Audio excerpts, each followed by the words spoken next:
Daily అక్రమ వడ్డీ business కు అనుమతులు నిల్. జోరుగా ఫైనాన్స్ దందా మిత్తి మీరుతున్నారు. అంటే అక్రమంగా డబ్బులు వసూలు చేసుకుంటా ఇలాంటి నిరుపేదల రక్తాన్ని దాగేటటువంటి ఏదైతే బిజినెస్ చేస్తా ఉన్నారో పైసలతో ఫైనాన్స్ ఇచ్చుకుంటా నిరుపేదడు కన్నా అవసరం ఉంది, డబ్బులు అవసరం ఉంది అని చెప్పేసి పోతే ఈనాడు రూపాయి కాదు, ₹2 కాదు, గవర్నమెంట్ రూల్స్ కి అతిక్రమించి ఈనాడు ₹5, ₹10 మిత్తిలు ఇచ్చి అంతకంత మళ్ళీ డబ్బులు అయ్యేటటువంటి చక్రవడ్డీ చేసుకుంటా నిరుపేద ప్రజలను హింసిస్తున్నారు.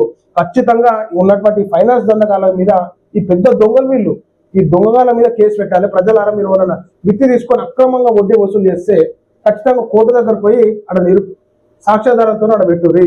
ఉన్నదానికి ఎసరు పడితే వాళ్ళకి ఉన్న పైసలు బిక్తాయి. ఒక నిరుపేదడు ఏదో అవసరం ఉందని చెప్పేసి పోయి డబ్బులు తీసుకుంటే ఇష్టానుసారంగా ఆ పేద ప్రజల రక్తాన్ని తాగేటటువంటి వసూలు చేసే దండగాళ్ళకి ఉసురు ముడుతుంది నేను చెప్తున్నాను. కాయ కష్టం చేసుకుని ఒక రోజుకి 500, 600, 700 కూలి పని చేసుకున్నట్టు ఏమన్నా జ్వరం వచ్చో, రోగం వచ్చో, నొప్పి వచ్చో, పిల్లల చదువుకు అప్పు చేసి ఈనాడు ఏదో మెల్లమెల్ల గడదాం అనుకుంటే ఈనాడు అక్రమంగా వడ్డీలు వేసేసి ఇష్టానుసారంగా వసూలు చేస్తున్నారు. ఖచ్చితంగా వీళ్ళ మీద చర్యలు తీసుకోవాల్సిందిగా మేము కోరుతా ఉన్నాం. వలస ఉద్యానంలో చూసుకోవచ్చు, ఈ ఫైనాన్స్ ద్వారా చాలా ఎక్కువగా జరుగుతుంది. సో ప్రజలను మీరు అవగాహనకు రండి. మీరేం భయపడాల్సిన అవసరం లేదు.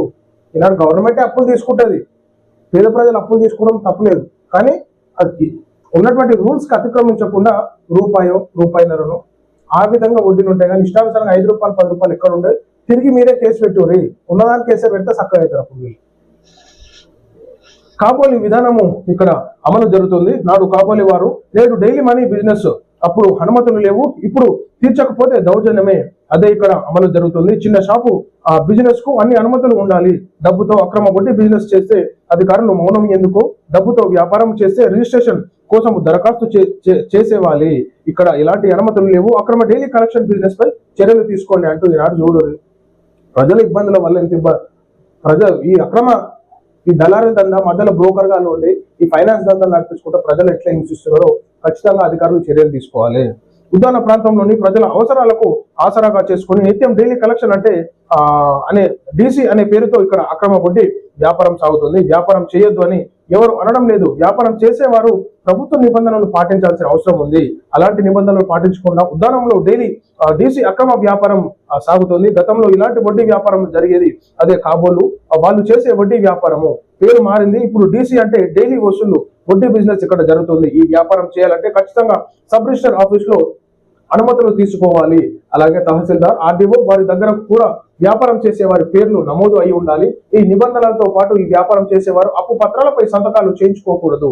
ఇలాంటి నిబంధనలు ఎక్కడ డైలీ కలెక్షన్ వాళ్ళు పాటించడం లేదని ఆరోపణలు ఉన్నాయి. నిజానికి పేద మధ్యతరగతి వర్గాల అవసరాల కోసం 2000 పడితే 3 రోజులు తిప్పి 2000 ఇచ్చి 3000 కట్టించుకునే డైలీ విధానం వల్ల చాలా మంది బాధితులు నష్టపోతున్నారని పలువురు పేర్కొంటున్నారు. వాస్తవం ఇది. ఈనాడు ఇష్టానుసారంగా అక్రమంగా వసూలు చేస్తే అధికారులు మీరు చర్యలు తీసుకోవాల్సిందిగా కోరుతాం. ప్రజలు కూడా భయపడేటటువంటి పని ఏం లేదు. మీరు కూడా డైరెక్ట్ పోయి కోర్టులో పోయి సాక్ష్యాధారంతో చేయండి. ఉన్నదానికి కేసులు పడితే అప్పుడు అన్ని సెట్ అవుతాయి. ఈ అక్రమ వడ్డీ దందా అరగట్టాలి. అధికారులు రాకపోయినా ప్రజలారా మీరే బాధ్యత తీసుకోండి. అందరు కలిసి పోయి ఆట పట్టుకొని పోయి అక్కడ జడ్జి ముంగట ఎప్పుడు మీ బాధ ఏముందో. ఏం దొంగలు తయారయ్యారా ఆయన వసూలు చేయని.